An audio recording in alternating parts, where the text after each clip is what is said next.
And once again, I want to say greetings to each and every one of you, Akwabai, and welcome. Welcome to another round of the Conscious Roster Report. Here on Making Money Fridays, my name is Ethiopia Wadu, aka the Conscious Roster. Weekday mornings, you and I get together live. We come at you from 9 a.m. Pacific time, it's 12 noon Eastern time, 5 p.m. GMT, and 8 p.m. East Africa time. We get together with you and we deal with culture, consciousness, historical perspectives.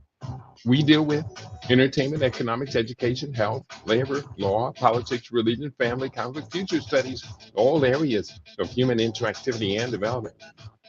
Today's date is Friday, the 19th day of December, the year 2025 in the Western calendar, the Gregorian calendar.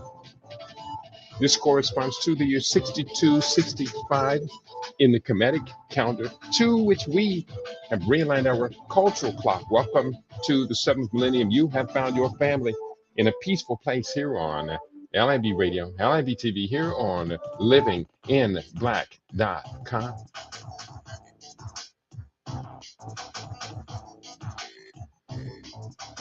And I want to say greetings.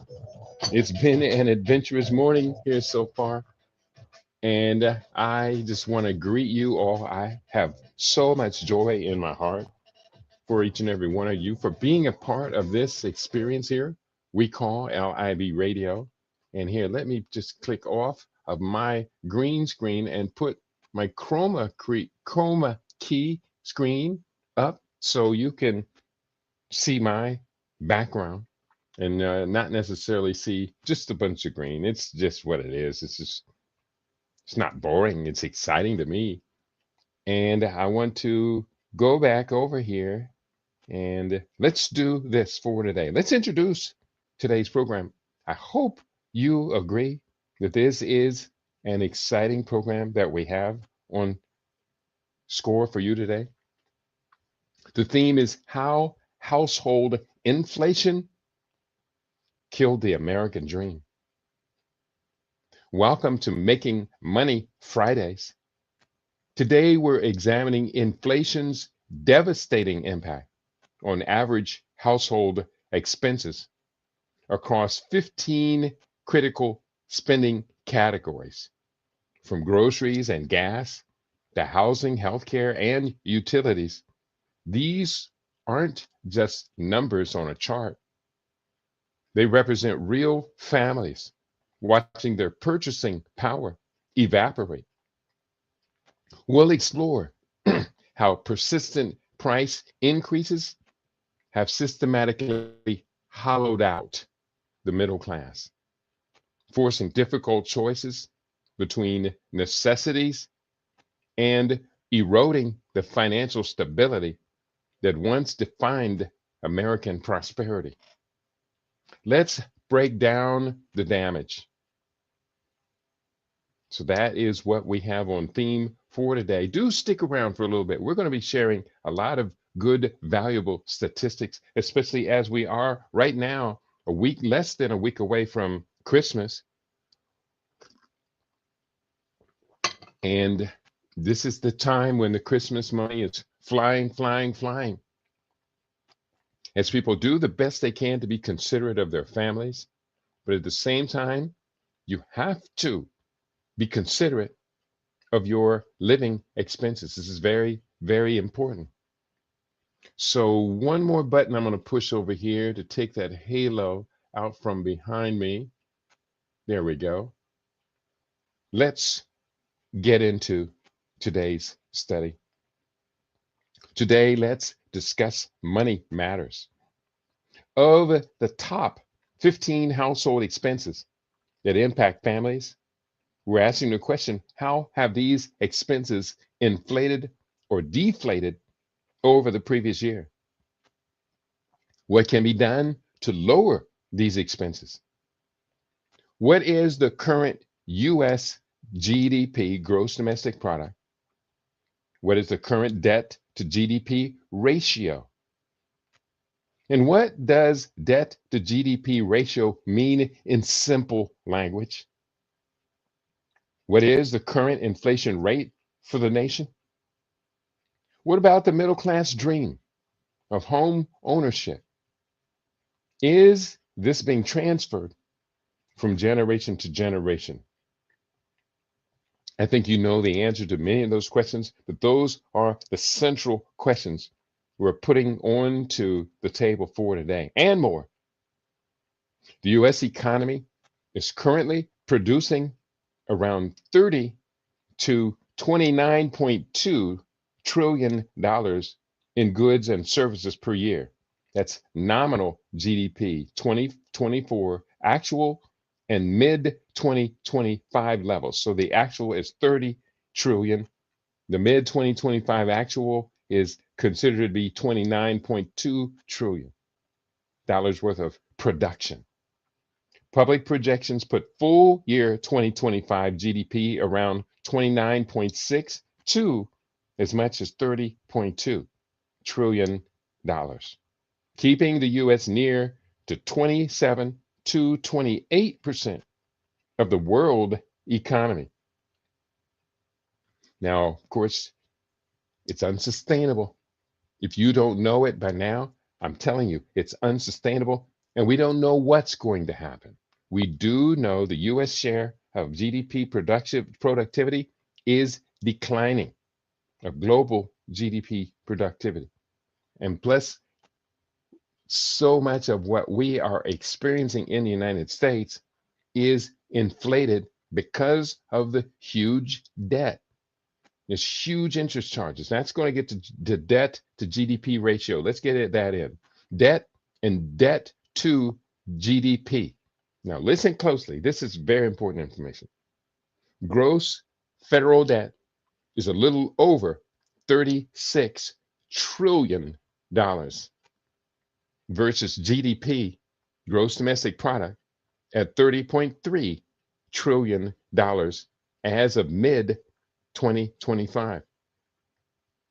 That gives a debt to GDP ratio around 119 to 121%, meaning total federal debt is a bit larger, quite a bit larger than 1 year of total US economic output. Put simply, debt to GDP compares how much the government owes and how much the economy brings in during a year, the course of a year. The higher the ratio, the heavier the debt load is relative to the country's income producing capacity.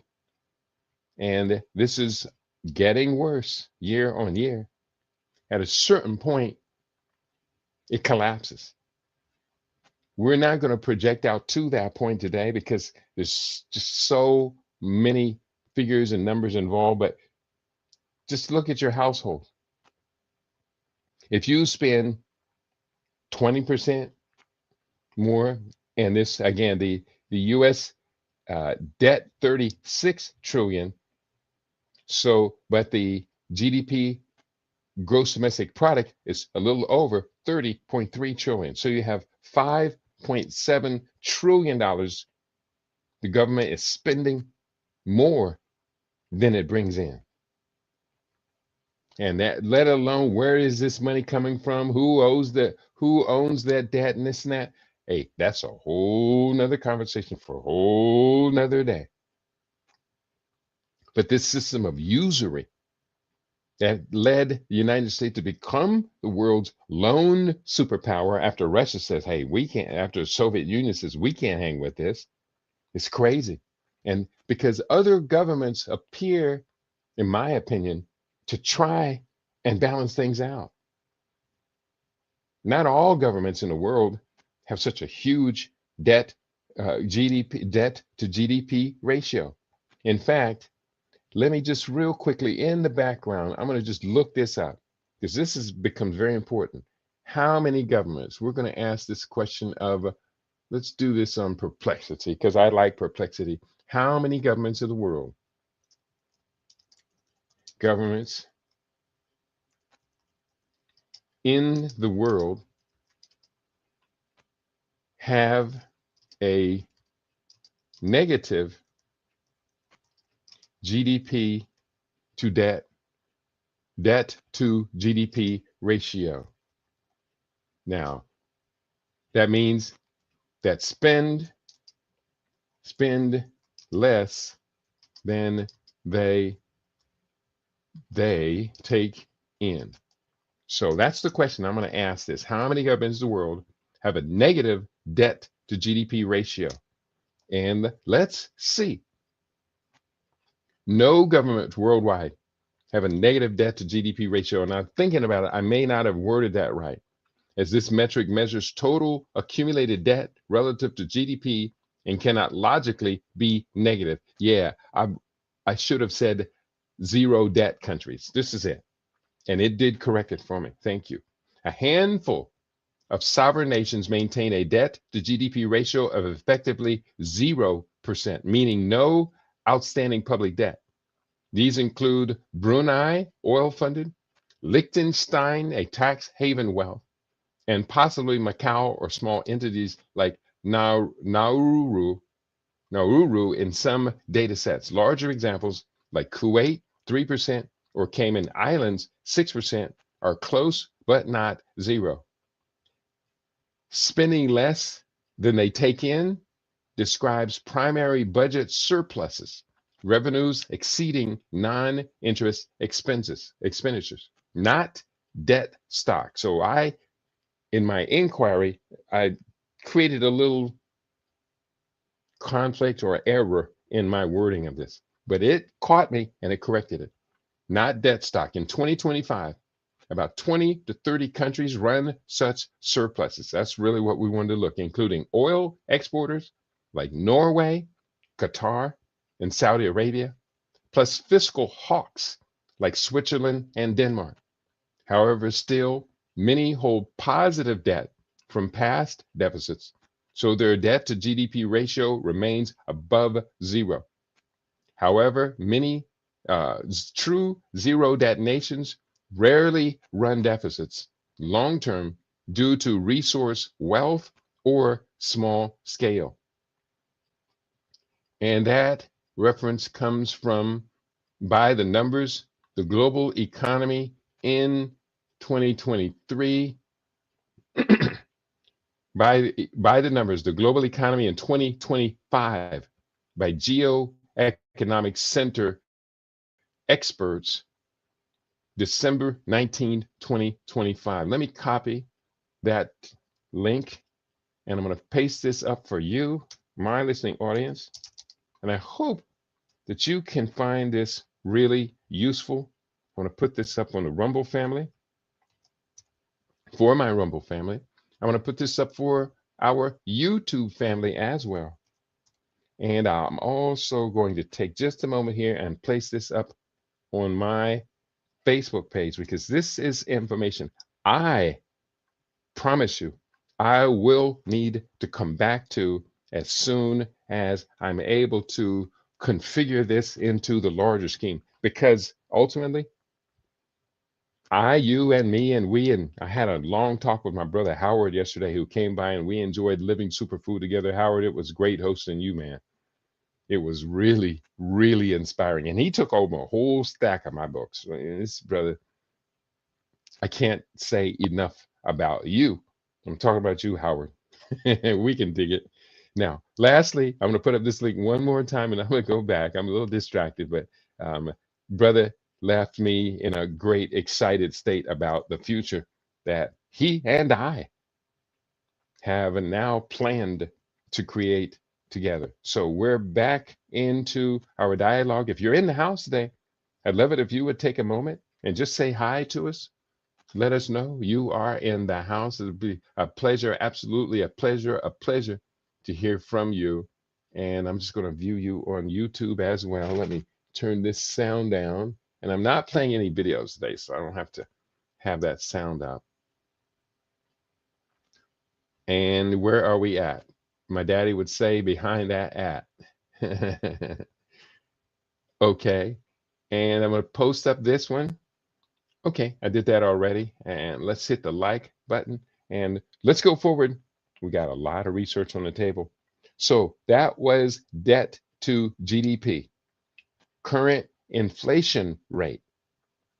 The latest nationwide consumer price index for the US shows inflation running around 2.7% year over year as of November 2025. This is lower than both last month, about 3%, and the long run US average of roughly 3.3% inflation, indicating inflation has eased back close to the Federal Reserve's 2% goal after the post pandemic spike. Now let's look at the 15 biggest household expenses. There are generally housing, utilities, food at home, food away from home, transportation, vehicle insurance, vehicle purchases and leases, healthcare, prescription drugs, childcare, education, personal insurance, pensions, household goods, apparel, and entertainment. That was 15. Each has seen different inflation over roughly the past year, with shelter, insurance, and some services remaining the most pressured. Let's break these down into different categories. And let's talk about solutions, what you and I can do to lower each of these expenses. Number one, housing and utilities. Shelter, rent, and owner's equivalent rent is up about 3% year over year, while electricity and piped gas services are up roughly 7 to 9%, keeping housing the largest and most inflationary budget item. For many families, this dominates any relief from slowing goods inflation because housing is about one third of total spending. To lower household costs, households can, number one, negotiate lease renewals early and compare nearby units. Two, downsize or consider house sharing. Consider house sharing, especially for multi generational families. Point three, aggressively weatherize to cut energy use, meaning air sealing, LED lighting, programmable thermostats.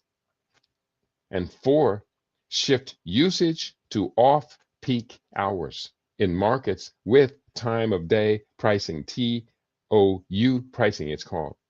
Pairing this with strict thermostat bans and room zoning strategies. By adjusting energy consumption to off peak hours, residents like us here in Las Vegas can reduce our monthly electricity bills. For example, running large appliances such as dishwashers or laundry machines late at night can lead to substantial savings. Point two, food at home. Overall food prices are up around 2.6% over the past year. But you know, the year before that, the last year of the Biden administration, food inflation led an incredible rise in prices. It was horrible. So food prices up about 2.6% over last year, but grocery inflation is milder at roughly 1.9%, with fruits and vegetables nearly flat and dairy slightly deflating. However, protein categories such as meats, poultry, fish, and eggs rose closer to 4 to 5%, increasing strain on households that center meals around animal products. We do not do any animal products over here. So you can imagine what that feels like. To reduce grocery costs, families can, number one, shift calories toward cheaper staples: beans, lentils, oats, rice, frozen vegetables. Two, adopt weekly batch cooking around sale items. Three, replace animal proteins with plant proteins. And four, use warehouse clubs or discount grocers for bulk buys on non perishables, while cutting impulse purchases through strict lists and pantry first menu planning. Plan your menu out of what is already in the pantry. We always, don't always do it, but I try to always do it. And before going grocery shopping, I just pull out all the meals that are in the pantry now that I can make. Food away from home. Restaurant and takeout prices, food away from home, are up about 3.7% over the year. Now, again, the food inflation was 2.6% overall, but food away from home, 3.7% increase year over year, outpacing grocery inflation and pushing many families to reassess convenience spending. Service heavy categories like sit down restaurants remain more inflationary because labor and rent costs feed directly into menu prices. To lower this expense, households can, number one, cap dining out frequency. For example, one meal out per week. Two, swap delivery orders for pickup to avoid the fees. Three, treat restaurant meals as special occasion line items with fixed monthly caps. And four, replicate your favorite takeout meals at home using planned leftovers and prepped ingredients, preserving lifestyle enjoyment while structurally shifting spending back into lower cost home cooking. And I cannot emphasize this enough. Eating out is not only dangerous because it increases the risk of diseases, it increases your risk of obesity and a number of other disorders, but eating out is just, it's expensive, and it's unnecessarily expensive. It's beyond the rate of inflation. So you can change that habit. What we often say, old habits die hard, but new habits form quickly. So why not form a new habit and bring the food back home? To me, it's much more enjoyable to prepare my own food at home, so you can do it. Number three on this list, transportation and fuel.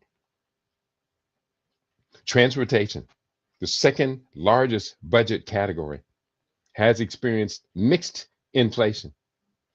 Motor fuel is up around 1 to 1.5%, while airline fares actually declined around 5% year over year. Energy commodities overall rose modestly, but transportation services like repairs and some public transportation fees have crept higher as labor and parts costs increase. To reduce transportation costs, families can, number one, consolidate trips and carpool to cut fuel use. Two, use multimodal commuting, parking once, then walking or transit. Three, follow strict preventative maintenance to avoid large repairs. And four, for multi-car households, consider moving to one primary vehicle plus car share or short-term rentals for overflow needs, rather than owning underutilized cars, which saves on insurance, depreciation, and registration. Those are good suggestions. Number four, oh no, these aren't numbered. Next, we're up to, well, this is number four, vehicle purchase and insurance, the next level of household expense. Vehicle prices have stabilized with new vehicle inflation under 1% and used cars and trucks up around 3.6% after earlier declines. Now, the used car market is getting more expensive, especially relative to inflation, while new cars are less expensive. But that's because the people have been suffering. And now they have been purchasing not the new cars, but the used cars. And so the new cars are sitting on the lots, 1%, under 1% inflation. Now, I'm not telling anybody go out and buy a new car. No, I'm just saying this is a reflection of the state of chaos that people are experiencing. Again, used cars and trucks up around 3.6% after earlier declines, while motor vehicle maintenance and repair is up nearly 7%. The most dramatic pressure is motor vehicle insurance, which has jumped close to 20% over the past year. Motor vehicle insurance up 20% year on year, making it one of the fastest rising household expenses. To lower these expenses, families can, number one, extend vehicle lifespans with disciplined maintenance and avoid unnecessary upgrades. Point two, downshift to smaller, more efficient models to reduce both insurance and fuel. Number three, aggressively shop insurance across carriers every 6 to 12 months. Every 6 to 12 months, you probably should aggressively shop insurance carriers, adjusting deductibles and bundling policies. And number four, improve your credit scores and driving records, since both heavily influence insurance premiums, and consider usage-based telematics policies for low mileage drivers. Those are all very good suggestions. The fifth category, healthcare and medical care. Oh, we talk about this quite a bit on LIV radio. Medical care expenses rose around 3.3% over the year, with medical services outpacing commodities like prescription drugs, keeping healthcare a persistent inflation driver at roughly 8% of total spending.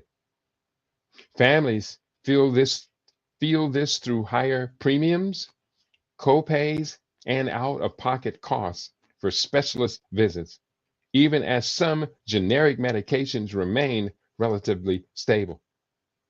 To reduce healthcare spending, households can, number one, maximize preventive care for specialist visits, even as some maximize preventive care and in-network primary care visits to avoid expensive emergency care. Number one, let me read that again. Maximize preventive care. That's my policy. That's our policy. I did not go to a doctor. I haven't been to a medical professional since I was in Kenya and caught malaria. So that's been 3 years.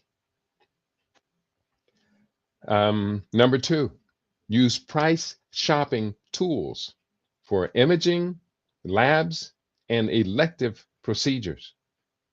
Number three, negotiate medical bills and set up no interest payment plans. And number four, evaluate plan design annually, considering high deductible plans paired with health savings accounts for relatively healthy families who can self-insure routine costs while protecting against catastrophic events. That's a pretty good policy there. That's a pretty good strategy there. is negotiate your no, evaluate your plan so that you pay for just the maintenance stuff, but the catastrophic events are, of course, covered by insurance. Next on this list, child care and education. Education and readings share of spending ticked up between 2022 and 2023. And said education and reading. It's curious. I'm curious as to what it has to say. And many local data series show continued fee increases for daycare, after school programs, and tuition as labor and facility costs rise. While exact national CPI subindexes for childcare vary, broader services inflation remains elevated. So families with young children or college students see outsized pressure compared with households without dependents. To reduce these costs, families can, number one, explore cooperative childcare swaps among trusted households. That's a good idea. Two, leverage sliding scale community programs and public pre-K where available. Number three, consider community college or in-state public universities for the first 2 years of higher education. And number four, aggressively pursue scholarships, employer education benefits, and work study arrangements, treating education as a multi-year capital project requiring structured financial planning rather than reacting semester by semester. Now, that's all well and good. And what I do need to do is just take a moment here. And what is the cost? And I would love to hear from you today. Love to know you're in the house. You can just drop a word to your brother. Let me know what you think about today's conversation. And what I want to do right now, what has been the rate of inflation for universities and colleges year on year in the US. So I did that into Perplexities, going to talk to me. It talks about college tuition and fees in the US have inflated at rates considerably above general CPI, Consumer Price Index, with recent year-on-year figures around 1.7 to 3.6%, depending on the index used. Talks about CPI, Consumer Price Index, tuition inflation. The Bureau of Labor Statistics CPI for college tuition and fees shows a 1.7% year-on-year rise through November 2025, up from 1.4% prior. This follows 2.6% in 2024 and modest gains like 1.3 to 2.6% earlier in the year, far below the historical 6% long-term average since 1977. That's 6% long-term average year or year, that's year after year. Higher Education Price Index, HEPI.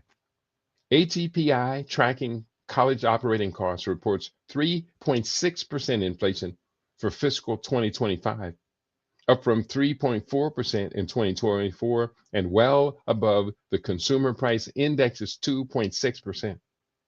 Faculty salaries drove much of this, up 4.3%, amid post-pandemic pressures outpacing norms. The trends and context: tuition growth has slowed from pandemic peaks at 5.2% in fiscal year 2022, but remains elevated versus overall inflation, pushing average in-state public four-year costs up to about $24,920 for 2025 to 2024. And that's per year, I believe. Let me get that right. Private institutions see higher rates contributing to affordability strains. And when we're looking at this, how much is it increasing per year? Overall inflation, average costs there. I'm going to ask this question. What is the yearly average cost for university and colleges in the USA? Because that sentence seemed to indicate that there was,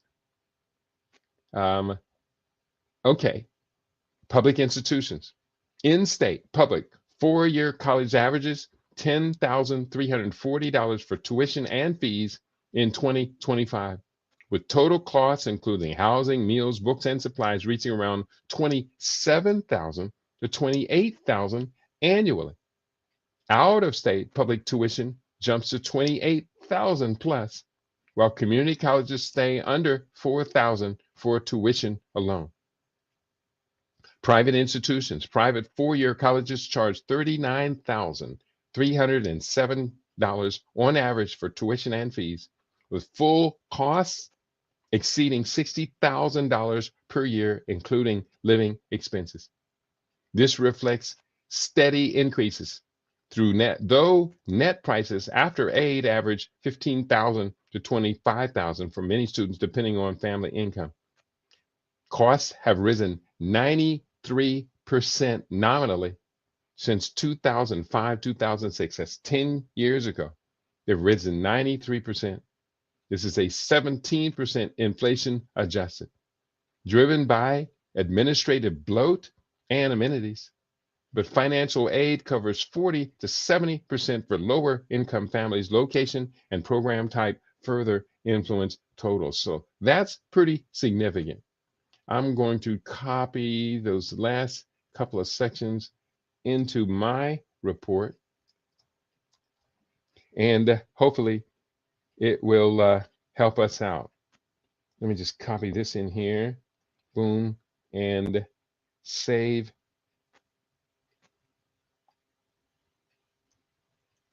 And let's go forward. What did I do? Okay, that was for child care and education. Next, personal insurance and pensions.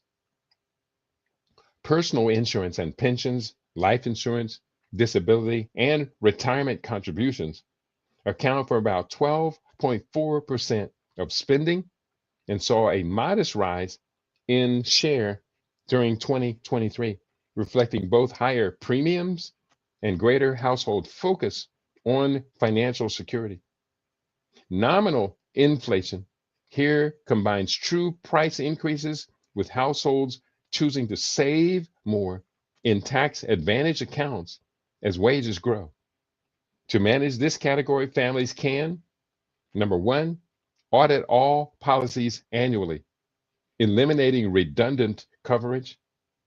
Point two, compare life term quotes instead of relying on more expensive permanent policies.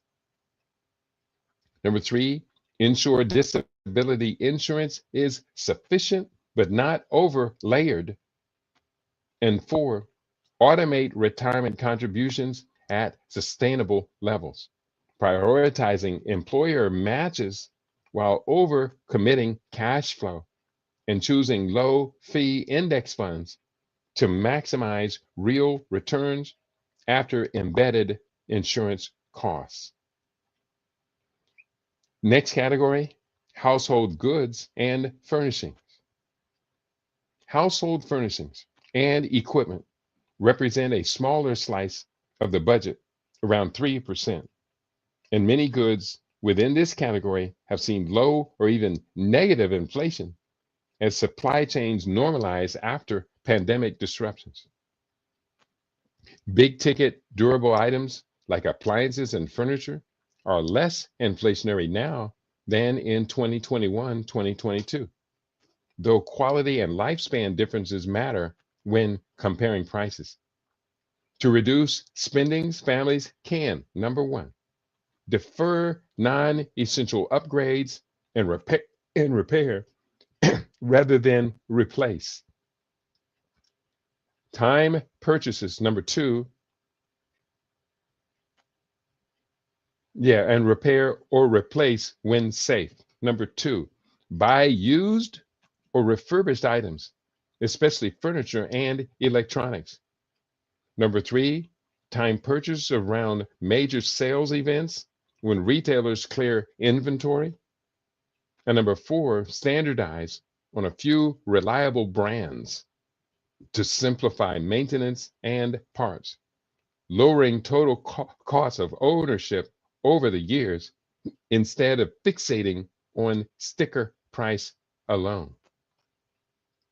And then let me reread that four because that was a little bit complicated because I had a hiccup in the middle of that sentence. Number four, standardize on a few reliable brands to simplify maintenance and parts, lowering total cost of ownership over years instead of fixating on sticker price alone.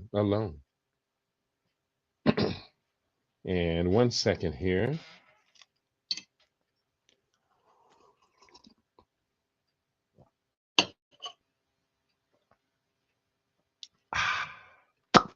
That morning tea is really good.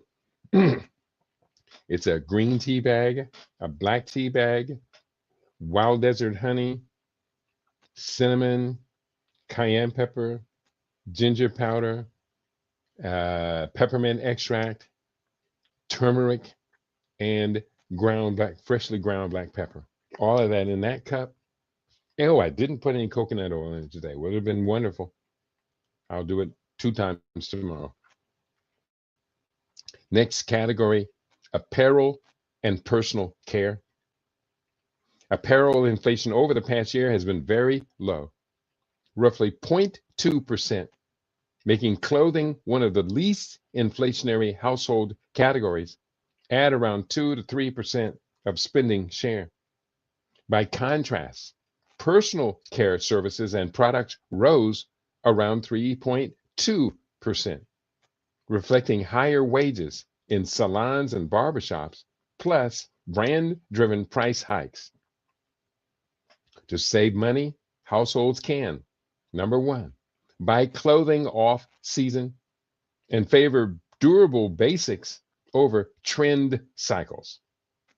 Point two, use clothing swaps and resale platforms, especially for children who quickly outgrow items. Point three, stretch the interval between salon visits with at-home maintenance. And number four, conspicuously cap beauty and grooming subscriptions, reviewing recurring charges quarterly to eliminate low value spending while preserving a few high impact services that support confidence and professional appearance. And let me tell you, that means you might want to consider dropping the giraffe eyelashes. You might want to consider spending much less on weaving plastic, canacoline, or someone else's hair into your own hair. And you might want to consider the manicures. Just go with the natural fingernails. They're much more functional, much less expensive, and much less toxic. You might want to consider. We did that show just about a week ago. Entertainment and recreation is our next category. Entertainment accounts for roughly 4.7% of expenditures and has experienced modest price increases, with recreation services up around 1.3%, less than overall inflation. However, digital subscriptions, streaming, and in-app purchases have turned this into a, quote, leaky bucket, unquote, where many small changes accumulate into a meaningful monthly outlay. To reduce entertainment costs, households can, number one, Audit all subscriptions and keep only 2 or 3 core services. Point 2, rotate platforms month to month instead of holding overlapping subscriptions. 3, prioritize low-cost community activities, libraries, parks, local events. And 4, set a fixed family entertainment budget and allocate it intentionally across experiences with at least one free or very low cost activity each week to nominalize fun that is not tied to spending. That's very, very good advice. Now let's switch to single family home prices in the US. Single family home prices in the US have shown modest inflation recently, with year over year gains slowing amidst higher mortgage rates and increased inventory. Number one, 1 year price change. Nationally, single family home prices rose around 2.2 to 2.3% from quarter three 2024 to quarter three 2025. Per FHFA's House Price Index, reflecting a cooling from earlier peaks. FHFA data for quarter one 2025 showed 4.7% year over year growth, but this decelerated as supply improved in many metros. Zillow's index indicates just 0.1% growth over the past year through late 2025, highlighting regional variations like declines in Florida. And if anybody has been paying attention, the real estate market in Florida was crazy, absolutely crazy this year. And the other part was many Canadians that would come to Florida, buy homes, and winter in Florida. Have many Canadians reversed that and decided they would stay at home or go elsewhere in the United States and not go to Florida. That was an interesting trend. 2 year price change. Talk about household prices over the course of 2 years. Over 2 years, roughly late 2023 to 2025, cumulative appreciation is around 5 to 7% nationally, based on FHFA and Case-Shiller trends, showing quarterly gains averaging under 1% lately. This compounds slower growth after 2022-2023 surges, with some markets like the Pacific Division flat or negative. 5 year price change. 5 year appreciation for single family homes ranges widely by metro, but averages 30 to 50% nationally per FHFA tables, citing metro highs up to 90% and lows near 17%. Case-Shiller's national index climbed steadily from pandemic lows through recent quarters, moderated the pace. And when we're talking about 30 to 50% inflation, or in some cases up to 90% inflation in home ownership, wow, that's crazy. 90% inflation. That is crazy. Researchers use varying income-based thresholds adjusted for household size and location. So we're looking at what is the definition of the middle class. The Pew Research definition of middle class. Pew defines middle class households as those earning 2/3 to double the national median household income after adjustments. For a 3-person household in 2022-23 data, this ranged from around $56,600 per household to $169,800 annually in 2022 dollars. with local cost of living adjustments for metro areas. Lower income falls below 2/3, upper income exceeds double. So if you aren't making 2/3 of what you spend for housing, you're in trouble. You're in the lower income. Alternative approaches. Brookings uses the middle 60% of the national income distribution, 20th to 80% percentiles, capturing households roughly from $37,000 to $147,000 for three people in older 2014 data. Some analysts tie it to poverty levels by 200 to 4%, 200 to 400% of the threshold, but lack standardization. These relative amounts measure highlight shrinking shares. These relative measures highlight shrinking shares over decades rather than fixed dollar amounts. So that brings us to the topic that's very important for today's conversation. Again, today's conversation is how household expenses killed the American dream. So this killing of the American dream becomes very, very important for us. The erosion and evolution of America's middle class. The American middle class has undergone profound transformation since 2000, facing economic pressures that have fundamentally altered its character and stability. The early 2000s began with the dot-com bubble burst, followed by the devastating 2008 financial crisis that wiped out home equity. Traditionally, the middle class's primary wealth building tool. Stagnant wages, rising healthcare costs, and the soaring price of higher education created a squeeze that left many families treading water despite economic growth.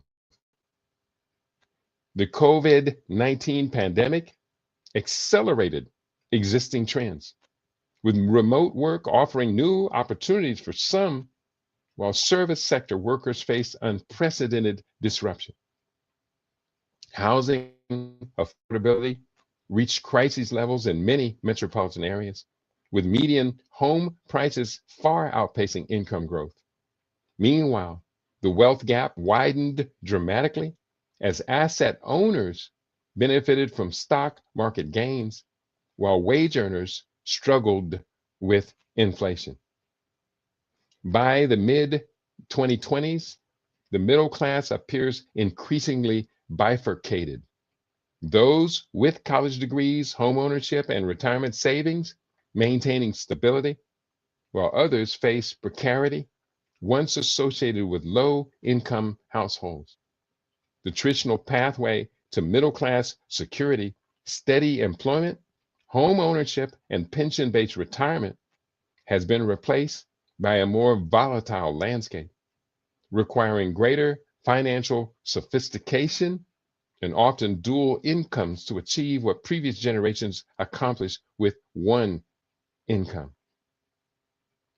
Around 51% of US households, including many family households, qualify as middle class today based on the latest Pew Research analysis through 2023 data. The current middle class share, approximately 51% of family households, fall into the middle class in 2025, defined as incomes between 2/3 and double the national median, roughly 56,600 to 169,800 for a three-person household in recent dollars. This reflects a stable but strained group amid rising costs for housing and education, with many feeling squeezed despite fitting the income band. Compare this historically. 1990, around 56 to 59% of households were middle class, higher than today, as income growth was more evenly distributed before the tech booms widened gaps. 2000, roughly 55%, with the dot-com era starting to polarize incomes, but family structure still supporting broader middle tier stability. Year 2010, around 52 to 54%, post-Great Recession, when housing crashes pushed many families downward. 2020, around 50 to 51%, amid pandemic shocks, marking the continued erosion from 61% in 1971. The share has declined steadily due to upper income gains outpacing middle and lower tiers. And lastly, we have a little bit more, almost done. This is from an article, How the Oligarchy Shrank America's Middle Class, Why American Capitalism is So Rotten. Part 8, written by Robert Reich, former Secretary of Labor, January 12, 2024, from Substack. And here, let me put up this link on my Facebook page. I'm going to put it up. It's a rather long link. I won't be able to put it all up in one. But I do hope that you do get it. Let's put it here.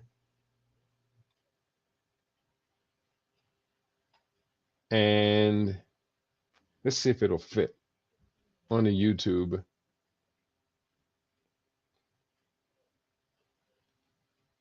It looks like it fits on the YouTube. Oh, the last word, have to put that together. You can cut and paste it. And let me cut and paste it on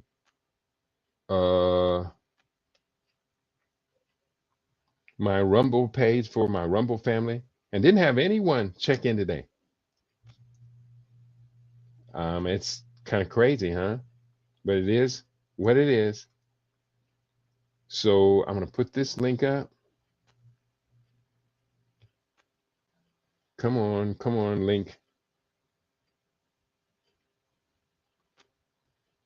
Let's try this one more time. X here.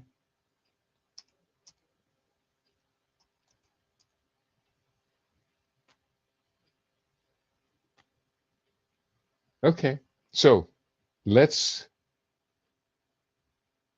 go ahead and I'm going to read just a little bit more and we're almost finished. This article, it talks about big corporations have eroded the traditional American middle class through consolidation, wage suppression, and market dominance, shifting economic gains from workers to executives and shareholders. Wage stagnation, corporate power severed the link between productivity and pay. Since the 1980s, worker productivity rose over 60%, while real median wages grew just 15%. Let me say that again. Since the 1980s, worker productivity rose over 60%, while real median wages grew just 15%. As firms captured gains via monopsony, power buyer in labor markets. Buyer power in labor markets. I'm sorry about that. Buyer power in labor markets. That's called monopsony. Monopsony. Union membership fell from 20% in 1983 to 10% in 2022, correlating with 15% lower wages for non-union workers amid the gig economy expansion and offshoring encouraged by trade deals favoring the corporations. And it talks about corporate consolidation. 75% of US industries saw increased concentration since 2010, enabling markups 30% higher than in 1980 and costing households roughly $5,000 yearly in elevated prices across goods and services. Tech giants now hold 30% of S&P 500 market cap, up from 5% in 2000, squeezing small businesses and blocking worker leverage. Housing and affordability pressures. Monopolistic practices and lobbying for lax zoning amplified housing costs, with corporate landlords driving rents beyond middle class reach. Restrictive zoning alone costs workers $3,700 yearly in lost income. This traps families in high cost areas, undermining home ownership, a traditional middle class pillar. And lastly, policy and shareholder shift. The corporate purpose flipped to, quote, maximizing shareholder value, unquote, post 1980s, boosting CEO pay 1,000% while fueling austerity. Federal rate hikes and anti-union laws like Taft-Hartley expansions that weakened bargaining. Result, the middle class share shrank from 61% in 1971 to 51% today. So now we see what happened. Now we can measure it and see how middle class families are being squeezed. And even though the numbers of the middle class remain at slightly over more than half the population, the squeezing continues. And even if you are technically in the middle class, you're feeling the pressure. I know I'm feeling the pressure. And I, be honest with you, they drove me out of the middle class. So I had to qualify myself on a whole new level. That's one of the reasons why I have focused my energies to a great extent on the formula for health is wealth. If health is wealth, and I don't own any land to give to my children, then I've got to be able to give them something of great value, and that is as close to perfect health as I possibly can. And I give it to myself first before I can qualify to give it to someone else. So I want to encourage each and every one of you to do the research, figure out what's going on. It is complicated, yes it is, but doggone it, you and I can understand it. And when possible, maximize your ability. I want to take a moment here to remind you that today is Friday, and we are continuing our LIB fund drive. Today, we did Show Me the Money, Making Money Fridays. And the economy doesn't have to be a mystery. Those numbers I shared all today, you should have already had in your mind how these numbers would work out. The economy doesn't have to be a mystery, and financial literacy shouldn't be a privilege. This December, as many of us reflect on our financial journeys and set money goals for the new year, we're asking you to support the podcast that's committed to your economic empowerment. I am committed to your economic empowerment. It's going to include me. Week after week, we break down complex economic trends, decode financial jargon, and share practical strategies for building wealth and protecting your financial future. From understanding inflation and interest rates, which we try to do it today, to exploring investment strategies, cryptocurrencies, real estate, and entrepreneurship, we deliver the economic education that the school system, quite simply, didn't provide. Our independence is our strength. We're not selling you any financial products. No health products are on sale at LIB Radio. We do sell the books, but the books are an extension of the knowledge and the wisdom that we have accumulated. We're not selling you financial products, pushing get rich quick schemes, or taking sponsorships from institutions that profit from your economic ignorance. Your donations keep us accountable only to you, allowing us to deliver honest, accessible financial education that serves your interests, not Wall Street. And if your donations dry up, then that means we have failed in our mission to be accountable only to you. In the past year, we've done our best to help listeners understand market volatility, navigate economic uncertainty, identify income opportunities, and develop long-term wealth building strategies. Our broadcasts include economists, successful entrepreneurs, and everyday people who've achieved financial freedom through knowledge and discipline. These conversations we share have real world impact on people's lives.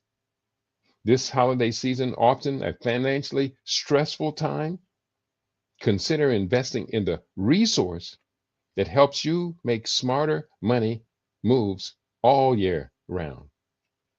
Your $20, $30, $50, $100 contribution ensures that we can continue producing episodes that demystify economics. We celebrate financial wins in our community and provide the tools you need to stay ahead. Help us, help us, help us meet our December goal so that we can expand our economic coverage. Help us, help us. We do need your help. So we can do this. We can meet our economic coverage, expand more diverse financial experts, and create additional resources like downloadable guides and workshops. In fact, I'd love to put today's as a downloadable guide, but you have to let me know. You got to request it. I'm not going to go through all that extra work and put it up there just for you to ignore it. Your financial future is too important to just leave to chance. And your support ensures that we will be here to guide you through whatever economic challenges and opportunities lie ahead. Invest in your financial education today. It is the gift that keeps on giving. So, on that note, let me just let you know that we are here. We do care, no doubt, we do care. And to the best of our abilities, we are going to find a way to solve this puzzle. We're going to find a way to solve this puzzle. So I'm going to ask you to take a moment here. We're building a healthy community, a healthier economy, more informed community, one episode at a time. So can I count on you? Can I count on you to be responsive, be responsible, to responsible? I think I can. I do see my brother Bishop Tawa. No, let me get his name right. I do see my brother Bishop. Where are you at? Bishop Kwame Tawia is in the house. Great to have you in the house always, always, always. A good brother from Ghana. And he is into some serious affairs. And I'm going to be doing my best to get back over to Ghana and to begin working with them. There's reason for us to be excited. Go to libradio.com. Please do, if you would, buy the books. That's a great way of supporting us. If you buy the books, then I get a chance to sell the books, make a little bit of profit. It's modest, but it is positive. I'm not denying that. Get the books that support our broadcast at http KEIDI.biz/CRP 2012. That stands for Conscious Rasta Press. And we do appreciate, love all of you for all you do, for all of us. We are so incredibly, wonderfully grateful. So, on that note, I think we got it all in today.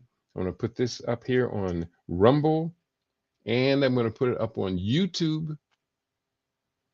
And on YouTube, again, I did hit the like button, but it was kind of weird that didn't have any audience come in today.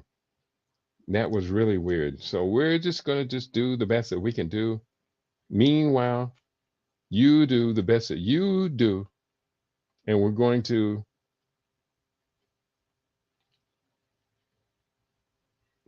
create a permanent relationship. You and I working together, we can change the world. That's true. So on that note, I thank you all for tuning in today. Been tuned into your favorite. We aim to be your favorite. We are LIV Radio, LIV TV. We are livinginblack.com. Tell your friends to tell their friends that we have our own now. We're very proud of what we've built.